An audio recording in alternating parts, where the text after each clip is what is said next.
Hello friend, আমার নতুন আরও একটা ব্লগ তোমাদের ওয়েলকাম জানিয়ে শুরু করছি। কাল সকাল সকাল অনেক তাড়াতাড়ি ঘুম থেকে উঠে পড়েছি। কেন না, আমার বরের কাজ ছিল। বরের কাজ থাকলে বউদেরও নাকি তাড়াতাড়ি উঠতে হয়, এটাই তো নিয়ম বিয়ের পর। কি আর করা যাবে। তো ঝটপট করে খাওয়া দাওয়া করলাম, কারণ ও বেরোবে, আমিও বেরিয়ে যাব, বাড়ি যাব। আগের দিন যে শপিং করেছিলাম ওর সব জিনিস ছোট হয়েছে, কিছু করার নেই, আমাকে বাড়ি যেতেই হবে। সেগুলো চেঞ্জ করবো, ব্যাংকের কিছু কাজ ছিল। আর এদিকে মনা জল ফেলে দিয়েছে, ওর তো আর কোনো কাজ নেই, আমি যাব, আমার বোতল থেকে ওকে জল খেতে হবে। আর খাটে দেখো জল ফেলে কি করে দিয়েছে। আর ওকে কান ধরে বসতে বলছি, আর ওকে আমি একটু আদর করতে বললাম, দেখো আমাকে একটু আদরও করে দিল।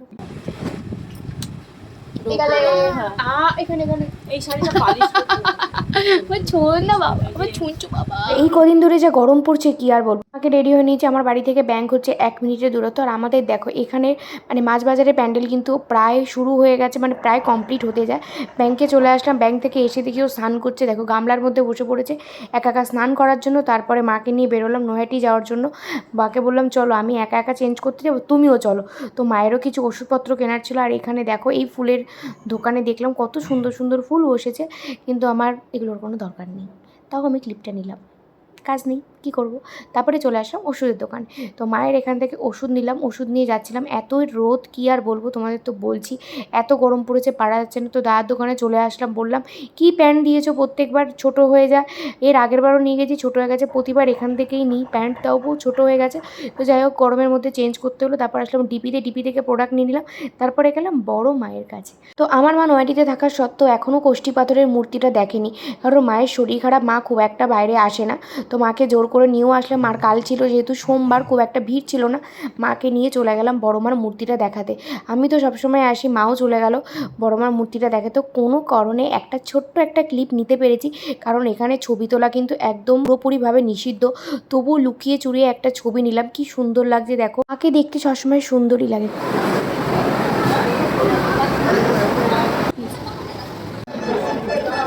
হ্যাঁ,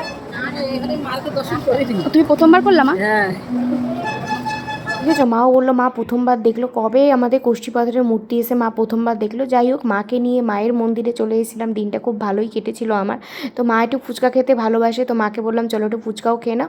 আর আমি একটা এই ক্রক্স নেবো বলে অনেকগুলো দোকান ঘুরলাম, তারপরে ফাইনালি একটা দোকান থেকে নিয়ে তো নিলাম। মনে হচ্ছে সেটা চেঞ্জ করতে হবে, কারণ বাড়িতে এসে দেখি একটা ক্রক্সের এই যে ফুটো ফুটোগুলো, একটায় করা আছে আর একটাই করা নেই। আমার কপালটাই খারাপ, সব জিনিস চেঞ্জ করতে হয়। তারপরে মাকে নিয়ে আসলাম বাটাতে, মায়েরও একটা জুতো কেনার ছিল। তো মায়ের জুতোটা কিনে, আর এখানে যেহেতু কারেন্ট ছিল না সব জায়গাতে, ওখানে একটু এসিটা চলছিল, যেহেতু ঠান্ডা ছিল বলে একটু আরামই লাগছিলো। তারপরে টোটো করে চলে আসলাম বাড়ি। আর আমরা বাড়িতে ফিরে আমি কিন্তু আবার চলে আসবো বারাসাতে, কারোর জন্য খুব তাড়া ছিল, কারণ সকালবেলা গেছি, আবার আমি ব্যাক করব।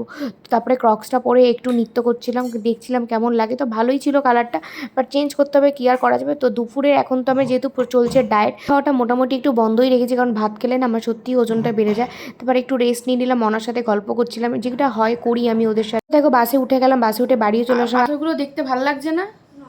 হ্যাঁ, পাথরগুলো কি তোর হাতে নিতে ইচ্ছা করছে? একদম না, তাই জন্য তোমার ভালো লাগছে না? তুমি কবে ভিডিও করছো? হ্যাঁ, তোর ভিডিও এরকম করে কে খায়?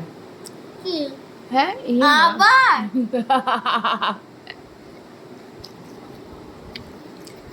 আমার যে দেবম বাড়িতে আসতে না আসতে মানে আমার কাম্মা চলে এসেছিলো, মানে আমি ওর কাকিমা হই। বুঝতে পারছো বিয়ের পর সম্পর্কগুলো কীরকম হয়ে যায়। তো এই ছিল আমার ব্লগ, ভালো লাগলে লাইক কমেন্ট শেয়ার করো। চলো টাটা, বাই বাই।